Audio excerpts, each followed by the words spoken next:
కాంగ్రెస్ కంటే అతి పెద్ద డేంజరస్ పార్టీ ఏదైనా ఉంది అంటే, డేంజరస్ పార్టీ ఏంటంటే నా దృష్టిలో ఎవరైనా సరే అపీజ్మెంట్ పాలిటిక్స్కి పాల్పడితే అవి డేంజరస్ పార్టీసే. తృణమూల్ కాంగ్రెస్ పార్టీ ఈ మధ్య నిన్న వైరల్గా మారిన వార్త, అక్కడ ఆ రాష్ట్ర గవర్నర్ మీద కొన్ని లైంగిక ఆరోపణలు వచ్చాయి. ఎన్నికలకు ముందు లైంగిక ఆరోపణలు రావటం అనుమానాస్పదమే. అండ్ అక్కడ గవర్నర్కి ప్రభుత్వానికి పడట్లేదు, సఖ్యత లేదు, ఇది మనకు తెలిసిన విషయమే. సందేశ్ ఖాళీలో అంత ఘోర కృత్యాలు జరిగితే మాట్లాడని మమత, బాధితురాళ్ళు వెళ్ళి మొరపెట్టుకుంటే మా పైన అత్యాచారం జరిగింది, దాడి జరిగిందంటే మెడికల్ సర్టిఫికెట్లు ఉన్నాయా అని అడిగిన మమత, కాఫీర్లకు ఓట్లు వేయకండి అని నిర్మోహమాటంగా నిస్సిగ్గుగా మాట్లాడిన మమత ముస్లిం ఓట్ల కోసం ఈరోజు గవర్నర్ వికృత చేష్టలపై ప్రధాని స్పందించరేం అని దిక్కుమాలిని కామెంట్ చేశారు. ఎవరు నమ్ముతారు మమతా బెనర్జీని చెప్పండి? మమతా బెనర్జీ కేవలం నమ్ముకొని బ్రతుకుతున్న ఆ ఓటు బ్యాంకు చీలిపోయిన రోజు ఈవిడ అజ్ఞాతంలోకి వెళ్ళిపోతుంది.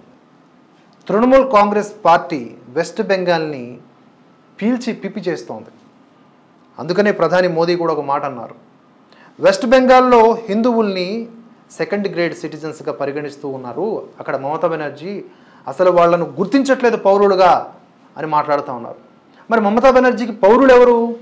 మమతా బెనర్జీకి ఒరిజినల్గా అక్కడ భారత ముస్లింలు కూడా కాదు, అక్కడ బంగ్లాదేశ్ నుంచో మయన్మార్ నుంచో వస్తారు కదా, దొంగచాటున డజన్ల కొద్ది పిల్లల్ని వేసుకొని, రోహింగ్యాలు అంటారు, లేకపోతే ఇతరత్ర వాళ్ళ పేర్లు ఉంటాయి,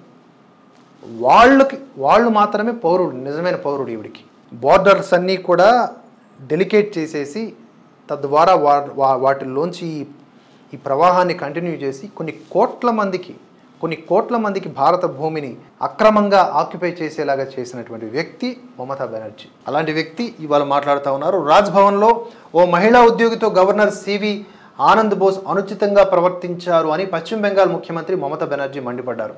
ఆ మహిళను చూస్తుంటే తన హృదయం ద్రవించిపోయిందన్నారు. నీ హృదయం నిజంగా నీకంటూ ఒక హృదయం ఉంటే, నీది ఒక నిజంగా ఆడదాని బ్రతుకే అయితే, సందేశ్ ఖాళీలో ఆ స్త్రీల పట్ల జరిగిన అన్యాయాలు, హత్యలు, ఆ ఘోరాలు కనిపిస్తూ ఉండేవి. ఒక్కరోజు మాట్లాడిందా? ఇప్పుడు ఈ మొసలి కన్నీరు. ఇంత హిపోక్రటిక్ పర్సనాలిటీస్ మనం ఎక్కడైనా చూస్తామా? అందుకు కాదా కాంగ్రెస్ పార్టీ కంటే Trinamool Congress party dangerous party అనేది? గవర్నర్ బోస్ ఆమెను ఎందుకు వేధించారో బీజేపీ సమాధానం చెప్పాలని డిమాండ్ చేశారు. ప్రధానమంత్రి నరేంద్ర మోదీ ఈ సమస్యను ఎందుకు పరిష్కరించడం లేదని ఆమె ప్రశ్నించారు. నువ్వు నిజంగా మాట్లాడితే సరిపోతుంది, నువ్వు అబద్ధాన్ని తీసుకొచ్చి నెత్తిని రుద్దిస్తే దానికి స్పందిస్తారు ఎవరన్నా? శుక్రవారం పూర్వ వర్ధమాన్ జిల్లాలో జరిగిన బహిరంగ సభలో మమతా బెనర్జీ మాట్లాడుతూ, రాజ్భవన్లో పనిచేసిన ఓ యువతి బయటకు వచ్చి గవర్నర్ వేధింపులపై గోడు వెళ్ళబోసుకుంది. ఆ మహిళ కన్నీళ్లు చూసి నా గుండె పగిలిపోయింది. ఆమె వీడియో సాక్ష్యం చూశాను. ఆ వీడియో బయటపెట్టు. మమతా బెనర్జీ కనుక ఆ వీడియో బయటపెట్టి, ఈ ఎన్నికల ఈ డ్రామాలన్నీ కదా, ఆ వీడియో నిజంగా బయటపెట్టి పోలీసులకు అప్పచెప్పి అప్పుడు మాట్లాడాలి. ఇవన్నీ కూడా కబుర్లే సందేశ్ ఖాళీ ఇష్యూని డైవర్ట్ చేయడానికి. సందేశ్ ఖాళీ గురించి మాట్లాడే ముందు బీజేపీ ఎందుకు సమాధానం చెప్పాలి? రాజ్భవన్లో పనిచేస్తున్న మహిళపై గవర్నర్ ఇలా చేయవచ్చా అని సందేశ్ ఖాళీ కంటే ముందు దీని గురించి మాట్లాడాలంట. నిన్న రాత్రి రాజ్భవన్కు వచ్చి ప్రధాని నరేంద్ర మోదీ అంశంపై ఎందుకు మాట్లాడలేదంటూ మమత ఆశ్చర్యం వ్యక్తం చేశారు. ఇకపై రాజ్భవన్లో పనిచేయాలంటే చాలా భయంగా ఉందని ఆ మహిళ ఏడుస్తూ బయటకు వెళ్ళిపోయింది. అసాధారణ సమయాల్లో తనను పిలిచి వేధింపులకు గురి చేశారని చెప్పింది.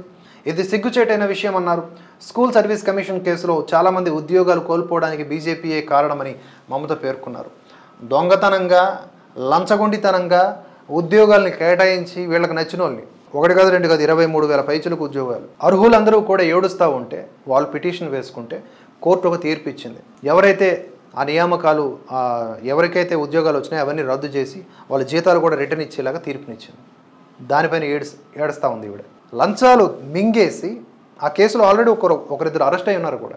ఉద్యోగాలు ఇస్తే ఆ ఉద్యోగాలను తొలగిస్తే ఉద్యోగాలను తొలగించారు. మరి తొలగించరా? ఏం మాట్లాడతారు ఏంటో, ఏం మనుషులో అర్థం కాదు వీళ్ళు.